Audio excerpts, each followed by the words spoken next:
सतीश जी, आपने बताया कि आपके ऊपर जानलेवा हमला हुआ। क्या था पूरा घटनाक्रम, उसके बारे में जानकारी दीजिए जरा। देखिए, जानलेवा हमला का जो जानकारी मैंने आपको दिया, ये स्थिति ये रही कि कल शाम को ऑफिस से मैं निकला घर जाते समय, रास्ते में टेढ़ी पुलिया एक पड़ता है कुर्सी रोड पर, उसके आगे इंडियन ओवरसीज बैंक था। तो 2-3-4 लोग आपस में वहाँ तू मैं कर रहे थे, तो हम खड़े होकर के सोचे कि मामला क्या है। क्योंकि राजनीतिक व्यक्ति हैं और इस राजनीतिक परिप्रेक्ष्य में देखना पड़ता है कि यहाँ कहाँ क्या हो रहा है, सामाजिकता के आधार पर। तो रुकने के बाद जो ही मैं वहाँ रुका तो एक उस भीड़ में से एक व्यक्ति का आवाज़ क्या आ रहा है, अरे देखो यार, यही नेताजी हैं, आ गए। तो अब वो ये कहा, उसके ठीक मुश्किल से 1 मिनट नहीं लगा होगा कि एक पतला सा लड़का आता और चाकू चलाता है मेरे ऊपर। मैं अपने आप को बचाया और मेरे इधर जो है दाहिने साइड में, ये देखिए, ये छिलते हुए गया है और इसका मेडिकल लीगल रात में हुआ।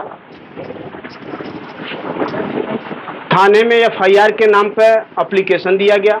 एप्लीकेशन में हमारे लगभग 10-12 लोगों ने अपना मोबाइल नंबर डाल के दस्तखत भी किया। चौकी इंचार्ज राम गोपाल से जब वार्ता हुई तो उन्होंने कहा कि अध्यक्ष जी, कल सुबह आप आकर के अपना FIR की कॉपी ले लीजिएगा। उसके बाद वहाँ मौके पर, जबकि 112 नंबर में सुरेश बहादुर सिंह करके एक दरोगा था, वो भी पहुँचा था। सब लोगों ने देखा, भीड़ बेकाबू हो गई थी। थाने पर तमाम लोग गए।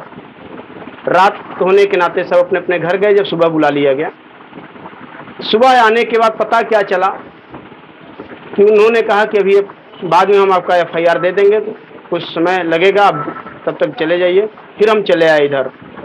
लेकिन इस हमला के पीछे मुझे जो लग रहा है, चूँकि आप ही लोगों के माध्यम से लगातार कई बार हम लोगों ने यह बात कहा है, अभी जो वृंदावन कॉरिडोर का मामला चल रहा है, जिसको हम रोकने के लिए उत्तर प्रदेश के सम्मानित माननीय 99 MLCओं को पत्र लिखा था, एक विधान परिषद सभापति महोदय को पत्र लिखा था।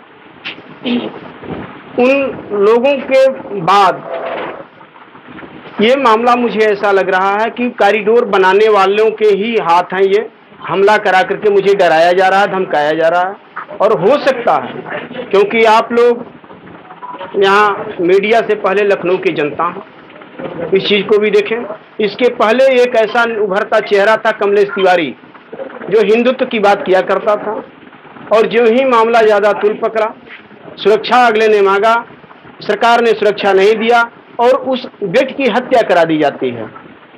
उसी तरह से मुझे लग रहा है कि आज कॉरिडोर के नाम पर हमारी हत्या कराने की साजिश चल रही है, क्योंकि जिसका जीता जागता साबूत कल का है।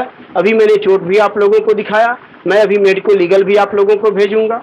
और इस तरह की घटना अगर हुई तो किसी न किसी दिन हमारी हत्या करा दी जाएगी और इसका सारा जिम्मेदारी शासन और प्रशासन की होगी, क्योंकि शासन और प्रशासन सुरक्षा देने में चूक करती है और ये सारी घटनाओं को अंजाम कराने में शासन का हाथ बिल्कुल रहता है। पूरे घटनाक्रम पर क्या किसी की गिरफ्तारी हुई है या कोई कुछ हमलावर पकड़े गए हैं?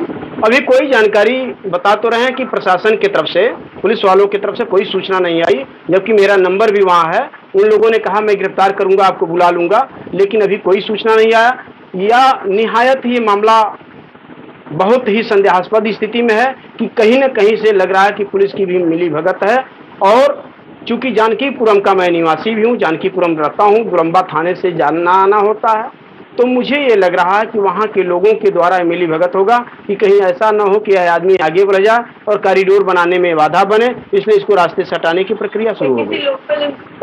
शक है आपको किसी पे? देखिए, शक हमारा किसी पर नहीं है, क्योंकि इसके पहले भी आप लोगों ने एक बार मुझसे क्वेश्चन किया था। मेरी दुश्मनी किसी से नहीं है, लेकिन ऐसा अब लग रहा है कि हमारी दुश्मनी किसी से नहीं, लेकिन सबकी दुश्मनी जो कॉरिडोर बनाना चाहते हैं, जो सरकार में उल्टा सीधा काम करना चाहते हैं, उनकी सबकी दुश्मनी हमसे है, जो मेरे सामने नहीं आता। मीडिया के माध्यम से क्या अपील करना चाहते हैं? मीडिया के माध्यम से मैं यह अपील करना चाहता हूं, क्योंकि आप लोगों के ही यूट्यूब से और सबसे देख करके चेहरा देखा गया, जिसमें उस भीड़ में कहा गया यही नेताजी हैं, तो आप लोग इस तरह से प्रदर्शित कीजिए कि यह सरकार ऐसे जघन्य अपराध को रोके। जो ये कह रहा है कि ये जीरो टॉलरेंस है, यहाँ अपराध नहीं है, तो ये जीता जागता है अपराध मेरे साथ हुआ है, मेरे साथ जानलेवा हमला हुआ है, इसका मैं साबुत हूँ। सुरक्षा की व्यवस्था सरकार कराए, अन्यथा हमारे कार्यकर्ता जन आंदोलन करेंगे, सड़क से सदन तक उतरने का कार्य बहुत जल्द ही करेंगे।